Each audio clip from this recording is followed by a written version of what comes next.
अस्सलाम वालेकुम फ्रेंड्स, मैं यूएई के शहर अबू धाबी में मौजूद हूँ।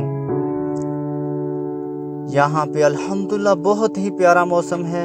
हल्की हवा के साथ बारिश हो रही है।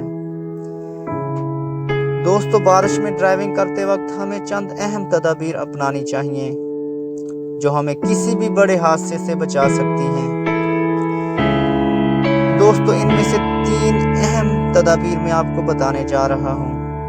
नंबर 1, दोस्तों बारिश में गाड़ी आहिस्ता चलाएं। नंबर 2, जितना ज्यादा हो सके फासला ज्यादा रखें। नंबर 3, फॉग लाइट्स का इस्तेमाल करें।